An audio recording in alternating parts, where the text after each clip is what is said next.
Hey everybody, welcome to episode 3 of Inked Live. We are here today with Sarah, who is our vice president. Hello. And Yingting, who is a local Chicago artist who is very talented and has been at many of our conventions before. And of course, I'm Richard, one of the owners of Anime Magic Inked.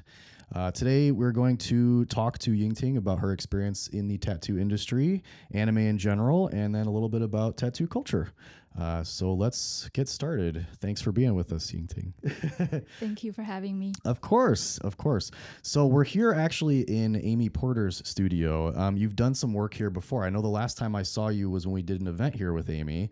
We brought our arcade games out as Night City. Tell me a little bit about that. How many times have you come out here to do work at Amy's studio? Is it often, or is it just kind of as like a guest appearance? Actually, last time you saw me was the first time I am guesting in the studio, like I'm working in Oh, here. okay. But before that, I have had put my artwork in here. You know, they also have a gallery space for people to sell their art. I had my multiple times, like when they were doing the shows, I've been promoting my art in here. Yeah. I sold my merch here. So I think if we count that, that would be like my fourth time being in the space. Okay. That is very cool. That's actually, that's why I was asking, because I've seen your artwork here in the gallery portion. And, you know, full disclosure, I'm a huge fan of your artwork, actually. Thank you. Was fanboying all over your art. Like I'm a little nervous, like, you know, doing the podcast, actually, because low key, like you and I haven't really talked that much. I think like at the event, I was like, hi, nice to see you again, type of thing. Bye, you know. We said hi many times. It's like hi and bye, you know, every time I see you a little bit, but we haven't had a chance to sit down and talk like we are today. And so like, but I've always been a really big fan. Like we see your application, we see your artwork, we see your tattoo, you know, ability, and just me personally, the aesthetic that you sort of have with your artwork, it fits really well. So it's like my style, exactly you know? the style. It's so funny, that event that we had here at Alchemy Tattoos. When was that? Earlier in the summer. The minute it's so hilarious. The minute I walk in, he's like, "Let me show you." He's like, "Let me show you all the cool stuff." And he's like, first thing he showed me was your artwork. He was just like, "I want to show you one of the artists that I really, really love the art." And so he was showing me all of your prints, and he did get one, by the way. And so he's definitely a huge fan, and he was very excited that you'll be at Inked as well. Yes. Thank you. I'm always excited that you're at the shows, but I was really excited that we get to sit down and do the podcast, you know, since I've kind of really followed your artwork and just I love what you do. And I guess that kind of leads me into one of the questions I've always been curious to ask is like, how did you develop your style? I mean, what goes into your artwork? And let's just start there. Like, how did you kind of get into doing the style that you do? It's kind of a long answer because lots of my arts were inspired by emotions, and I have heard that comment a lot, like your artwork is so emotional. It like I really love the narrative and stuff like that.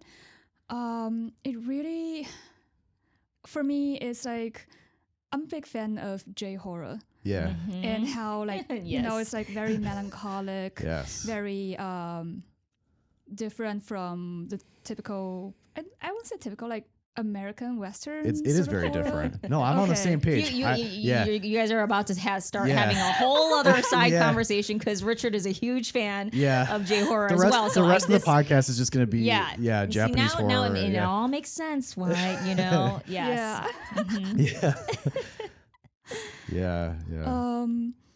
So I'm not a big fan of serial killers or murderers' ghosts. I'm more into like, you walked into this kind of like back room like space and things around you feels the same, but they're wrong. That type of vibe. That's what's been inspiring me. And also, you know, the horror that you run into in daily life that kind of like affects you mentally, and then you are starting to change under that influence, and that's the vibe I always love to like put into my art. This is awesome. I love everything that you just said. Like, that's amazing, and could not have made your artwork any better than it already was. Like, he you described it so perfectly. I love that. He loves that. Like, I know you love the horror influence in the art, but also the storytelling in your art. I really like. There's so. I mean, I remember when he was showing me your art that day. I was like, what do you think? The one that he ended up buying, I was like, what do you think this means? And we had a conversation about like what we thought what our interpretation was. But like the thing that really, stood out to me was that it invoked this conversation because you could feel the feelings, kind of just looking at that art. So yeah, for sure. Like it comes through. Yeah, I do love to put narrative in my art, and I don't like to make it so obvious that you know what's going on when you look at it. I want it to be a little confusing, like there's a little debate going on. What exactly is happening here? Where's this eerie feeling coming from? What's going on? What's wrong here? I love that ambiguity in narrative. Yeah. I do too. I think that's why like you said, you love J-horror. I love Korean horror too, and I find a lot of the similar themes in their horror films and stuff too. But it's like, it's that ambiguity, like you said, melancholy. It's not just, I'm also not a huge fan of like American horror, the serial killers, the, whatever, the typical, there's a few good movies. Or there's like if it's just like a tidy ending. Yeah. He likes like kind of like the open ending where it's like you have to almost imagine, how it ends or if it ends, I guess. And I'm the opposite. Let me tell you, one of the first animes that he introduced me to that I was just like, I don't understand what's happening. Evangelion. Yeah. Oh my God, that's my biggest influence. Yeah. It's so literally like it's in his top one of his all-time favorite. Yes. And I was just like, I still don't know what's happening. Like, I still don't know. And he's like, that's the beauty of it, like that's what it is. Exactly. And I was like, I just wanted it to make sense. Yeah, like a lot of people ask me, why are you so obsessed with drawing angels? And actually, it's from Evangelion. Really? Yes. Yeah. That's awesome. And like lots of the angels in my artwork isn't this pretty thing that come to save you. Like sometimes they appear to be a little weird, like the rest of the stuff that's going on. That's how I perceive Evangelion total, like as a whole, because those angels they're not human being and they have a very different logic from you. Sometimes their perception of what's good might be different from you, and that's where the horror comes from. Yeah, that is a great explanation, actually, of the angels in that show, I would say. Yeah, and I love Evangelion. It's one of my huge inspirations too. I mean, I'm not an artist. I wish I was, but I can't draw a stick figure. You know what I mean? You're very creative in your own way. I'm creative in a lot of other ways, though. So I make up for it in other ways. But I really envy people that can put those artistic thoughts onto paper, or I guess in your case, skin. Yes, and paper too. Since you do artwork as well. But yeah, that's fascinating. Now that you say that, I feel like I can pick up on the influence, perhaps, looking at some of your artwork or thinking about, some of the pieces I've seen from you. But I think there was like a feeling that was familiar when I was looking at some of your pieces that I couldn't place. And that might explain a little bit of the influence. Yes. Yeah, that's really cool. That's fascinating stuff. Like I've always wanted to have enough time at a convention or something to sit down and ask you that question, even outside of a podcast, because I've always just found your artwork fascinating. It's really good stuff. Thank you. He was very, very excited about talking to you about your art. Because there's very few artists that really have interested him in this way, like where he gets excited about it. And I know one of our artists in our artist alley was one too that you recently were able to have a conversation with her as well. So I mean, there's so many, at our shows, we have so many talented tattoo artists of different styles and types, and everybody has their own style. It's like everybody's talented in their own way, but just with like me and what I personally identify with, what I like, it's definitely that kind of stuff has been with me since I was a teenager, where it just strikes a chord. I don't know why, you know, but it hits something in there, you know, that is just different. You know, I love the melancholy. I wonder if it's because you two are just more connected to it. Cause I know, Could be, like, yeah. you know, we've been together now for almost over 12 years. I don't know, 12-ish years. Yeah. And I remember like earlier on in our relationship, like when he was kind of showing me like, these are the kinds of things I like. I'm like, why? It's not cute. It's not pretty, you know?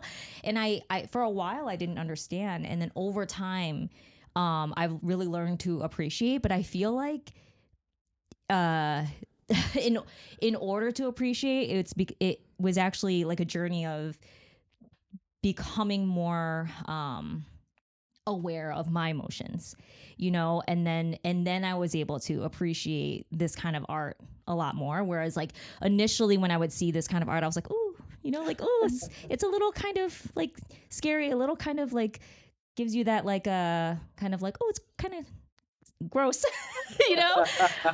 But now it's like I can't, like, it is, there's so much depth, you know. It's not just like, oh, it's, you know, someone's head that's open or whatever. Like, it's not just that.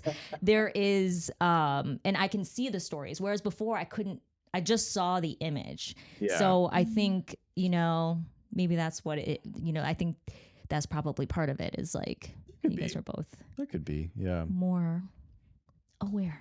I feel like in some of the things I've seen with your artwork, though, there is a little bit of infusion of that cuteness too. There you is, know? yeah. Yes. He loves cute horror. Like, I do. he's You like know, Yeah. the combo. The combo is really good. The yeah. contrast. You need to bring people's guard down with the cuteness. Yeah. And Yeah. then you get them. Yes. That's true. That's a good way to put it. Yeah. Because even for me, it's like even somebody that I really love horror and I love that kind of stuff in that genre, I can very easily just on the surface be drawn in by the cute part, and then I start looking at the intricacies and the detail and start thinking and surmising what could this be, you know, that sort of thing with the horror part. Yes. You know, or it's like I really think a lot about, I don't even know if your pieces are supposed to be thought about in this way, but I think a lot about, like, you know, cute and horror is like the combination. It's like kind of like what is the meaning of it, you know? Like when I look at pieces, I'm like, how are these two things working together to kind of create something new or interesting? And maybe that's just me, you know, because I look at it and I'm just like, how are these two things kind of related? Because they're so opposing, you know, as ideas. And yeah, maybe it's just that they're at opposition, but something about it just like really does it for me. Yeah, I love the cute and horror, like dark and cute, like even, you know, there's a lot of artists, like you said, in our artist alley, for instance, they have a similar kind of like idea, at least in their artwork. And you know, just for something, it just resonates kind of, I don't know. It's very interesting. Like the opposing idea. Yeah. So it's very cool stuff. I want to ask you more about anime, but first, I'm going to thank one of our sponsors who we were just visiting yesterday. We had a pre-con at Kung Fu Tea in Naperville, so thank you for having us out, and thank you for supporting Anime Magic Inked. So, Yingting, tell me a little bit. We know you like Evangelion. What other anime? Let's start here. Have you watched anything recently? The summer Hikaru died. Oh, that's on my list. I have not seen it you yet, have though. to watch it if you love J-horror. Okay, that is on my list, but I haven't watched it, so don't spoil anything for me. But you liked it. Yes, it's like it brings out that horror in J-horror. Okay. Like something is wrong and it's alarming in the back of your head the entire time I'm watching that show.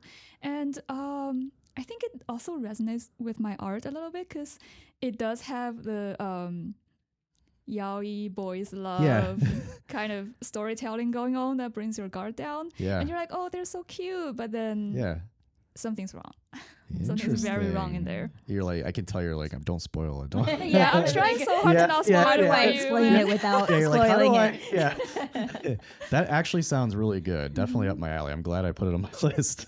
We're going to go home and watch that tonight. That's exactly what's going to happen because after his interview with Amy, she told me to watch Free Ren, you know, Beyond Your... literally he comes home and we're like, we have to start watching. We have to watch it now. Yeah. So, and we did. We watched the whole series. Free Ren, and it was great. It was good. Have you seen Free Ren? Yes, I have. Do you I like mean, it? very different. It's not Very it's different. Not, yeah. it's not Very different. Yeah. What'd you think? Did you like it? Yeah, Free Ren is really good and different in a way. Like, can I give spoilers here? Is Yeah, it okay for the audience? that's okay. Let's give a warning. We're about to talk about spoilers and free rent. So Okay. and then we tune out, and then we'll come back in a yeah, minute. you can put on the bottom. We'll put on the like, when bottom a you can- little. when Yeah, you can yeah. skip to. Thanks for asking, but All yeah, right. Yeah. yeah, It starts off with, the journey has ended yeah, and everything's either too old or too beaten up or they already died. yeah. And it's just so intriguing. Like, where do you even start from here? Mm-hmm. That's how I felt when I started it. I was just like, where is this going? I Yeah. was wondering, for a long. I was like, when is the the point happening? You Yeah. know, like Yes, it's initially, yes. and I was just like, what is happening? It was interesting because I thought the same thing, like you just said. I mean, they started off at the end, kind of, and I was like, what? Yeah. I thought maybe they would do one of those tropey things where they like walk you back like in reverse or something, but then they just continue where it left off, kind of. And Yes. that's it was so interesting. Yeah, it was cool. Tell me another, like, what's like your favorite anime of all time? And that's the worst question to ask anybody. Everybody always asks me this when I do interviews and stuff at conventions, and I'm like, how do you even answer Top that? three? You know, Yeah. like top three or top yeah. 5? Okay. Let me see. I'm just gonna start counting, and Yeah. I'll see where I stop. Evangelion is definitely a big one. And then my new favorite is The Summer Hikaru Died. Shiki, have you guys watched that one? No. Okay, another really good J horror you have to watch. Okay. Is it a newer one or older one? It's an older one, and, Oh, and it definitely scared me. Like, it got me, and I had my light on the night I binge watched it. Oh, That'll be Yes. good. Yeah. Yeah, you're That like- sounds good.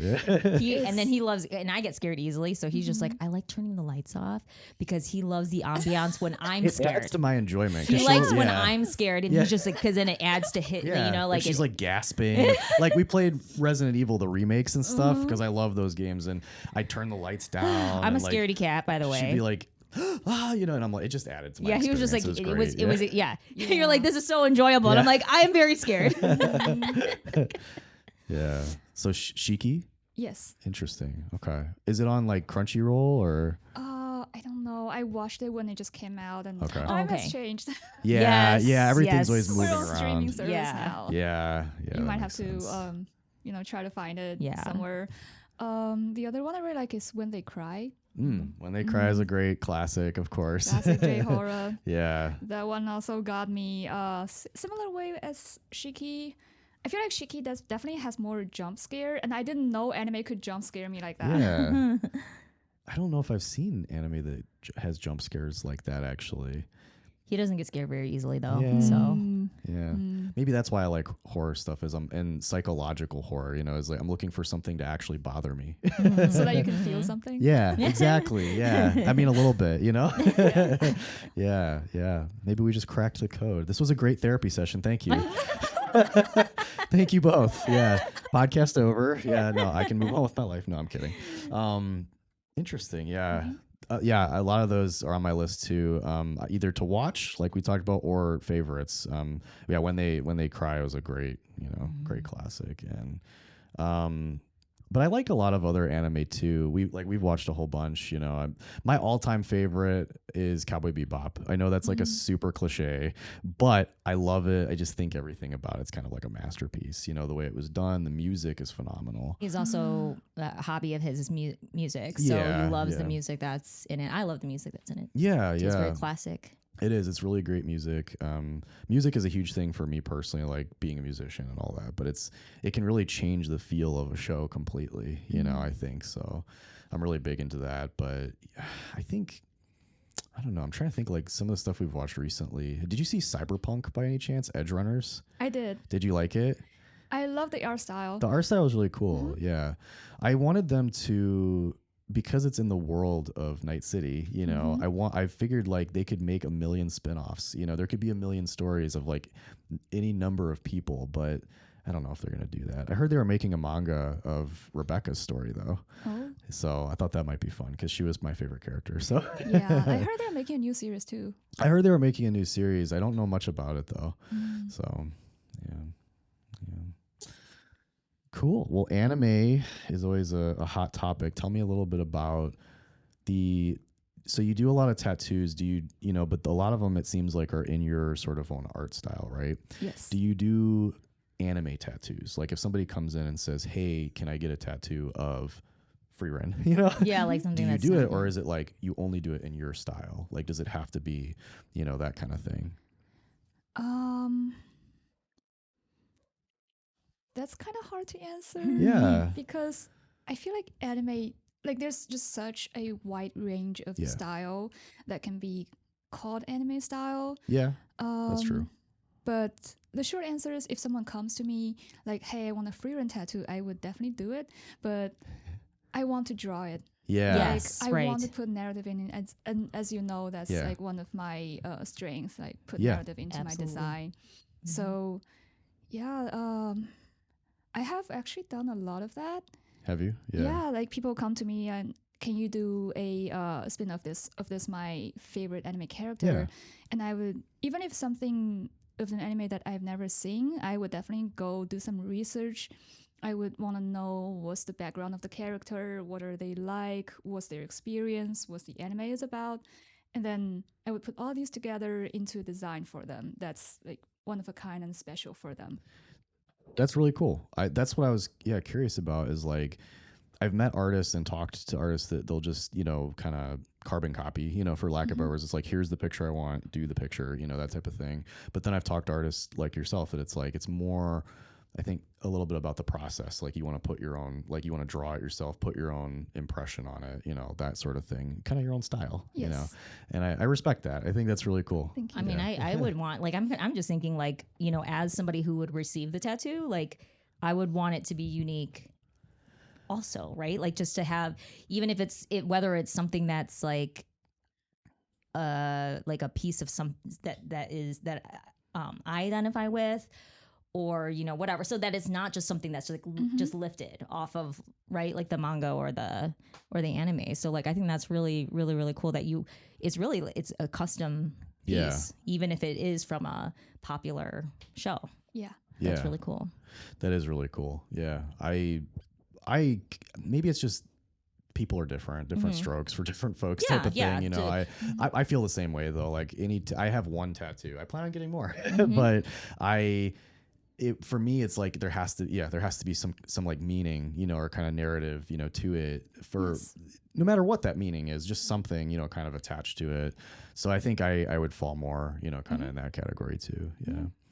That's interesting. Yeah, I have done a Hatsune Miku tattoo that is inspired by one of the very famous composer that passed away a couple years ago. He has a very unique and distinct visual style and music style. Yeah. So I basically took things out of his abstract music video and I combined it with the lyrics of his songs. And I drew Hatsune Miku based on the vibe of that song that I'm basing off. And I have so many people came to me like, wow, I know that's about that composer and his work the moment I see it. Yeah. And that just makes me so happy. Yeah. Like people know what I'm talking about, and the client that received that tattoo just feels so special about it. Yeah. I'm still proud of it to this day. You should be. That's phenomenal. Yeah. I mean, for someone to be able to interpret it, exactly, maybe not exactly, but to what you were trying to put into it, I think that really speaks probably to your skill, I think. Thank you. Yeah. That's wild. I have this is just making me think of like a ton of more questions because I'm not creative. But it's not my strong suit. I'm so jealous of people who are. Like, is this just you just were into art since childhood? Were you always into kind of like the darker style, or is that something that developed over time?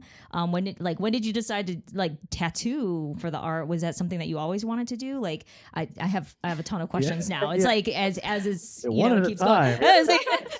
Which one do you want to know? Yeah. Which one do you want to know first? Okay.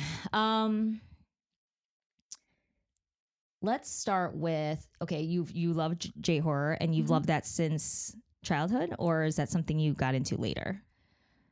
I definitely just naturally drawn to it. Yeah.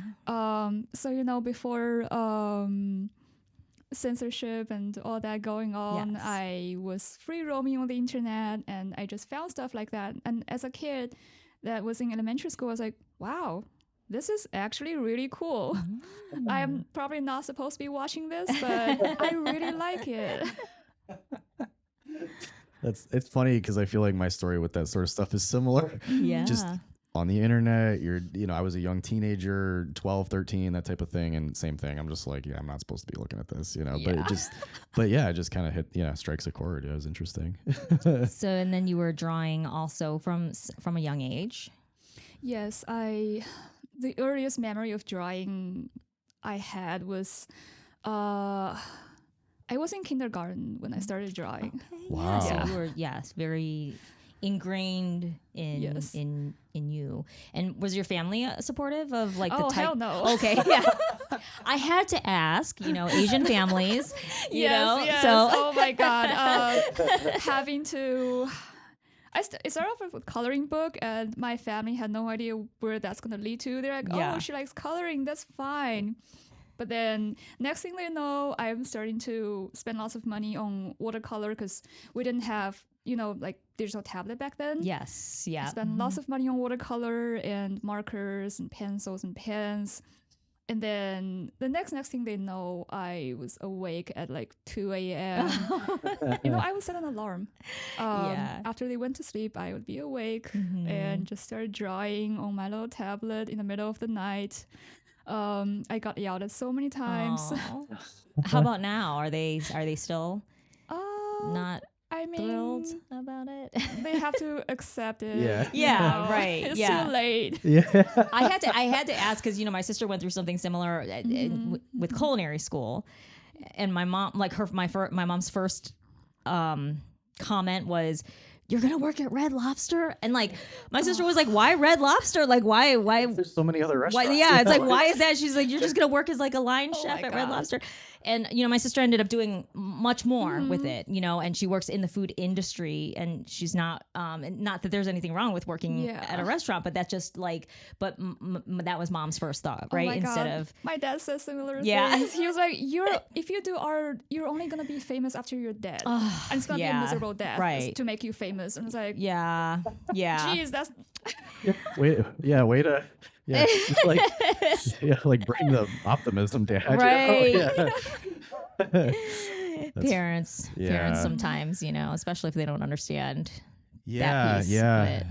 I was really lucky, I think, in that way Yeah. because I know so many people growing up that liked things like anime that their parents, especially in our generation growing up, they were just like, "What the hell is this anime stuff?" Like our Yeah. parents did not understand it. yeah. For whatever reason, my mom was really supportive, actually, of it. Like she took me to anime conventions, and Before it was like a thing, especially in America. And was she would new. like the first one we ever went to, she like dressed up, with me, and like we went, and it was great. And she always was really supportive, and that led to obviously like now, right? Like I own 2 conventions, and like we're sitting here talking and Yeah. doing all this kind of stuff. So like I think having supportive parents is really helpful, but in another way, sometimes I think you can also benefit. It's just 2 sides of the same Yeah, coin. It's like right. you can benefit from maybe having a lot more motivation and drive to like make the thing happen that your parents don't support, because it's like you have to prove it almost to yourself, Yeah.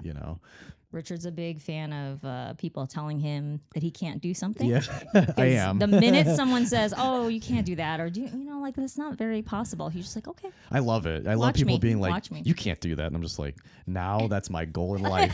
That is like my goal, my sole reason for living. Yeah, and maybe it's because I got too much support growing up. I need people to like bring me down a notch. I don't know, but yeah, that's funny. Then tattooing, was that something you wanted to do, like from a younger age also, or that came later? Actually, no.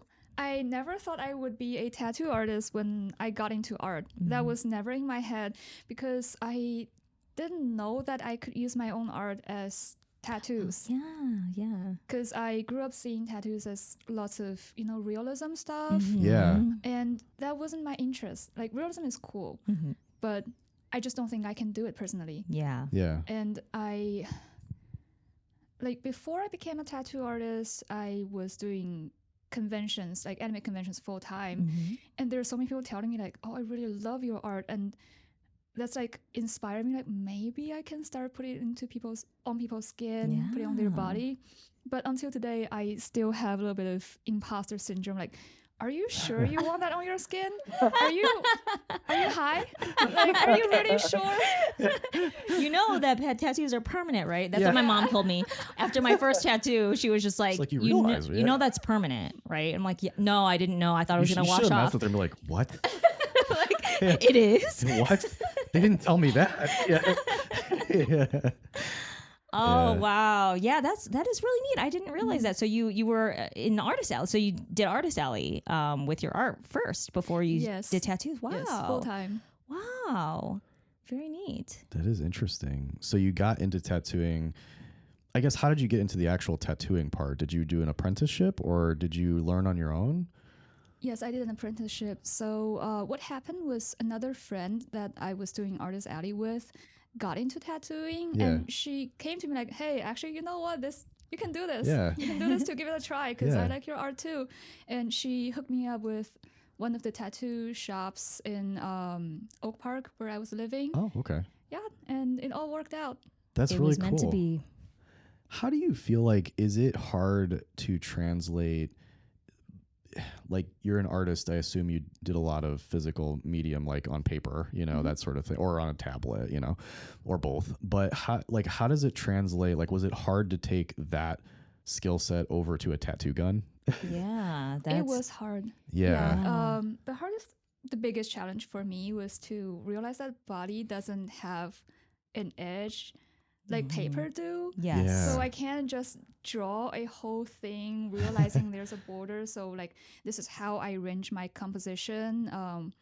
Like the focal point would be the center, or and then I realized human bodies have a natural flow, and everything I draw needs to follow that flow. That was definitely the biggest challenge for me. Interesting. Yeah, I was kind of curious about that. Like, some of the people that we've talked to, on podcasts and stuff, they have just different mediums, or they might do art, but some of it came after, they were already tattooing in a way, or it was just different. So I was just curious, like, if you were an Artist Alley, full time, like that was your sort of like expertise, it's like, how do you translate that to tattooing, like, because it feels like a different skill set. It seems like, again, speaking from as a person who does no art, zero art, it seems like it would be so different to go from paper to skin, which is like, it's like flexible, it moves around. I still don't understand how tattoo artists just get like those clean lines when it just like the tool moves. The tool is so different. That's true too. I've definitely made that mistake before. When I just transferring from paper to human skin, I would try to, rotate canvas. And then my client's like, ow, stop. Like, you're spinning my arm 180 degrees. That's not going to happen. Funny. I sometimes do forget about that. Now, how long have you been tattooing now? I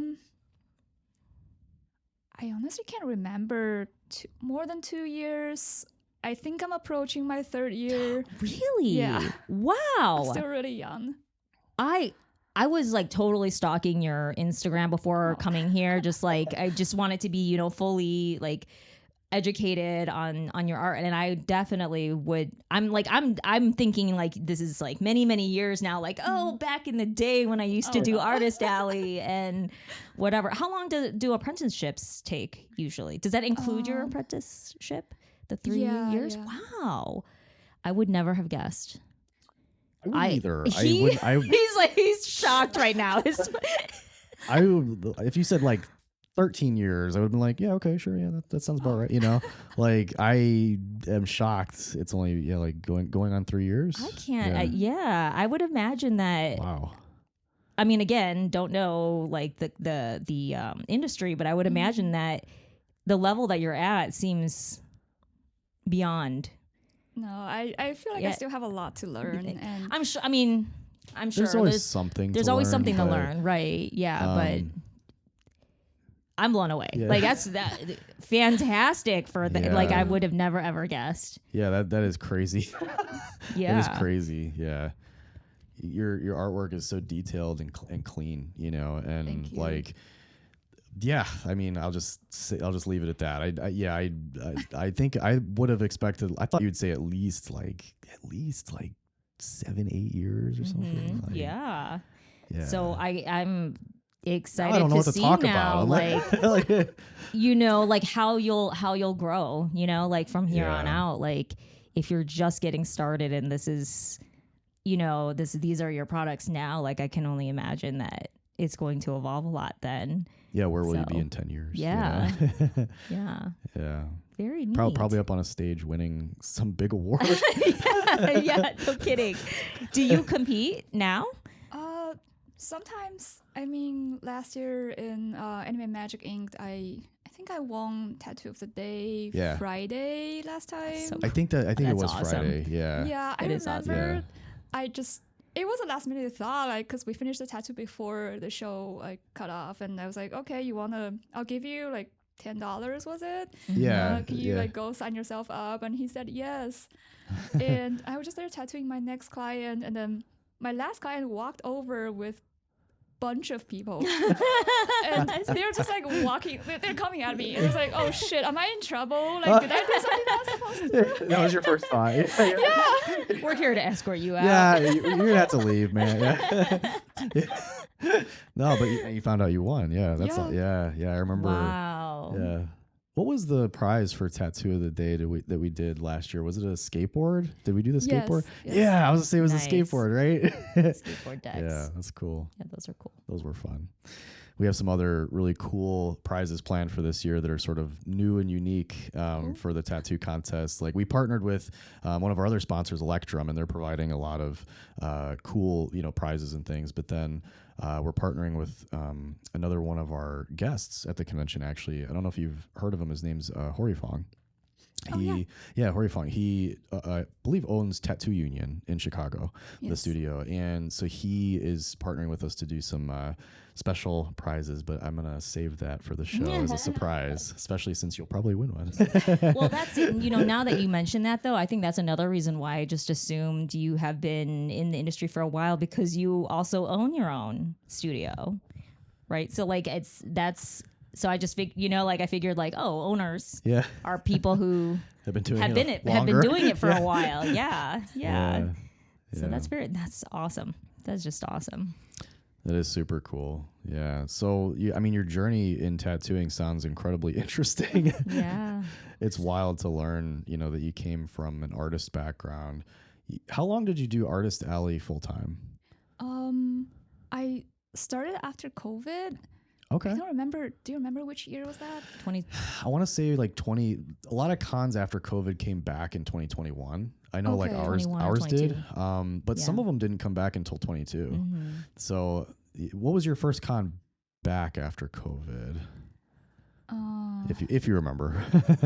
I might be able to the reason I asked is I might be able to put the date on it if I remember, like I started. My first con was like a local vintage show. local vintage I show. started Yeah. there. Maybe I wouldn't So know I that don't- one. But it was definitely one of the first show that came back around the Chicago area, so probably 21. 21, yeah. Yeah. Yeah, we had a couple that popped back up, I think, in 21. Ours was one of them. We were at the in Rosemont at the Crown Plaza that Yeah. year, yeah. Mhm. Yeah, and it was pretty good. It was a pretty good year.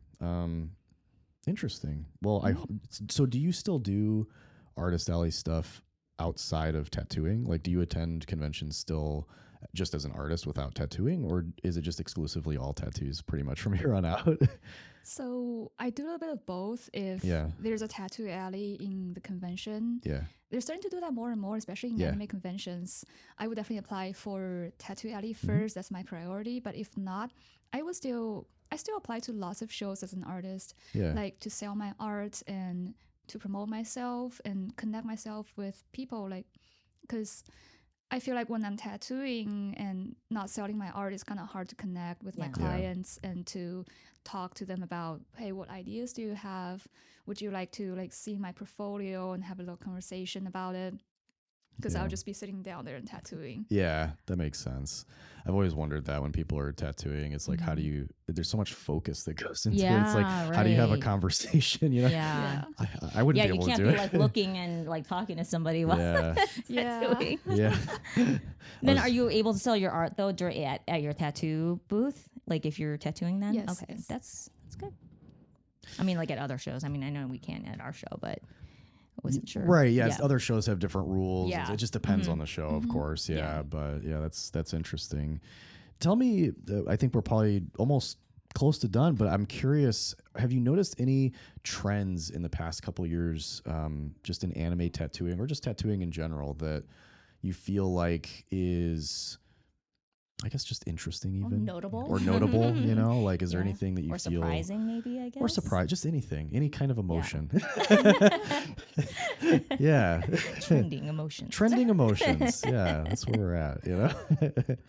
Yeah. Yeah. So I'm also very new. I wouldn't say like I have a lot of knowledge with that. Yeah. But one of the biggest thing I noticed is definitely that there are more new styles that's being invented every day. And I'm starting to see lots of people that come into the tattoo industry with their own focus and their own art style. And they're like doing something that's very, very different. Like I've seen tattoo artists that only do cats. Yeah. Mhm. I've Yeah. seen tattoo artists that do like the kind of scribbly crayon work. Yeah, I've seen That's those very too. cute. Yeah, it is cute. Yeah, people are starting to have their own niche. Yeah. That's actually a great trend to point out. I've noticed that too. We look through, you know, with the tattoo show, a lot of applications, people applying. Even at Anime Magic for the Tattoo Alley, you know, we get a lot of different applications for people that want to tattoo. So we get to see over the years doing this now. Also, I've noticed that too. Like a lot of people developing just their own niche, their own style, their own like specific thing that they do, whether it's like you said, the scribble kind of look, or I've seen people do like pixel art, you know, yeah. stuff like that. That's really cool. There's an artist that comes to Inked, you know, that does that kind of art, and yeah, just all sorts of like you said, like a niche, you know. It's very interesting. Yeah, it's now that you mention it, I do realize that I've seen that too, but even just like even the spaces, right? Like when we first learned about Amy's new space here at Alchemy Tattoos, and we thought it was like, oh my gosh, like these individual rooms with like, you know, each artist personality, and like they're able to, you know, infuse their style, their aesthetic, you know, into their spaces, which was not a thing before with those big open spaces that you were talking about. And then I found that it's actually becoming, that's even a trend, like itself, just the tattoo studios themselves, like the experience for the attendees as well. So I think it's really neat that, like, you know, tattoo artists are like, they're able to actually own that's, you know, like they're I don't know how to say it. I always say that they have their own aesthetic. I don't know if that's the right, you know, terminology. Like they don't have to adapt anymore. I think before it was just kind of like there was sort of a American tattoo culture, maybe, you know? Yeah, Right. Yeah. I remember when I was apprenticing, my mentor was like, you have to be able to do every style, at least a little bit. And he was really pushing for that. Yeah. And I feel like even, like you were saying, with even just the styles of studios and stuff, I've seen changing. Like, I'm not an expert in tattooing by any means, you know, I just think it's awesome. But I remember going into studios, you know, when I was younger, even, you know, 18, 19, just walking in, checking them out, whatever. And even the studio I got my work done at, and it's like a lot of what it was like people that know how to do every different type of style, a little bit of everything. But it was like these big open studios. And I've started seeing a trend more of like private studios. Yes. You know, how even like Amy's shop here at Alchemy Tattoo and Gallery, they have their own individual studios within the shop. Like I've seen that more and more. Yeah, and I feel like the artists too that are doing so well, like going to these cons, not just anime conventions, but like tattoo conventions and everything too. It's like, for me personally, again, speaking from like from the other end, being like a customer and somebody who would be receiving the tattoos, it's really nice to be able to see somebody who just does like the exact type of art that you want to get tattooed. Yeah. Because it's like, you know, like I'm thinking back on that where it's like they would have these huge big portfolios of like every type of art that they could tattoo. It's like, okay, I don't know, like, you know, what your strength is on, you know, this specific type, or if you only have like a couple examples. So like, I think it's just amazing that, yeah, like you can literally just go, you know, to someone who does just that stuff, which I think is awesome. Yeah, I mean, my perspective was just that. Like, I'm more of a customer perspective. Yeah. You know, since I'm not like a shop owner or an artist. And I always felt that way, where I was like, I'm sure those people that know how to do everything are extremely skilled. They would have to be able to do lots of different, you know, things. But it's like a jack of all trades, master of none. At least that's how I felt in my head, you know. But when I look at artist studios that have a niche or they have a style, you know, and there's a lot of thought and sort of, to me, I'm like, they're an expert. I'm like, they know exactly what they're doing. I know I'm going to get like the perfect, you know, thing that I'm looking for here, if that's the style I'm looking for. Right. You know, it's like a specialization in like surgery or something, you know, like I want someone who's done this exact procedure like 1,000 times and not just like they did it once before, you know, like, you know, you said surgery. It made me think of something else entirely. Weird train of thought. so I know you're like, where are you going with this? So did you both of you hear that Korea just made tattooing legal? It used to only be legal with a medically certified like person doing the tattoo, but now just like days ago they made it legal. Yes. Yeah. And I just wanted to bring it up because I thought it was cool. Yeah. It's really cool because now you think about it. Oh, so all the cool tattoo artists that I follow from Korea used to be criminals. Yes. Right. Yes. This is the thought process I was having. That's exactly what he was. Yeah. Because he was like, I want to go to Korea and get an underground tattoo. Yeah. That was a real conversation. Yes. And it's now no longer underground. Yeah. But the cool thing with it not being underground is like this whole conversation about tattoo artists that are niche and expertise and all that. There's probably so many people that are undiscovered over there because it was illegal for such a long time. And now they can come out and be like, look, you know, we can actually provide these services. And there's probably so many talented people. Yeah. So I'm curious and excited to see what kind of transpires from that. So that's my trend in tattooing for that answer. Yeah. But I thought that was a really interesting thing. Well, thank you, Yingting, for being here with us. This was an awesome conversation. It was great to sit down. Very interesting. I think our viewers and listeners are going to really love this episode, and they're going to love to learn more about you. And if they'd like to get a tattoo from you, they can reach out to you on Instagram. It's minime_lane_tattoo. Yes. I got that right, didn't I? Yes, you awesome.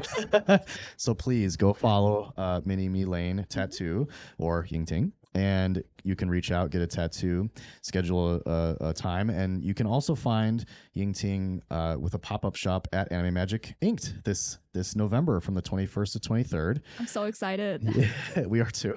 It's coming up quick. Yes. It's like less than 2 months away now. Oh, yes. So, I haven't drawn my flashes for that. I have to get to it. No pressure. Do you, I always ask people this, but I know we said we're wrapping up, but I'm like asking more questions. Do you only do appointments at our con, or do you do walk-ups as well? I'm doing a combination of both. Combo. Okay. Yes. Cool. That's good to know. Maybe I'll walk up. Yeah. I'm getting a little angel tattooed. Yeah. Where would you put it? Wherever you want it. I know. That's my hardest thing is I never know where to put something. Yeah. You know, I was talking to one of our other artists, Rhino. He owns Ironwood Tattoo in Morton Grove. And I was talking about making like a custom tebori tattoo that's like my chest and arm and this whole thing. Yeah. That I'm like, I know what I want. But for other stuff that's small or like flash or just walk up type of stuff, I'm like, I don't know where to put it, you know? I'll just put it like behind my ear or like, I don't know, you know? So, well, again, thank you so much. Thank you everybody for tuning in, listening, and or watching. And we'll see you next time. Bye.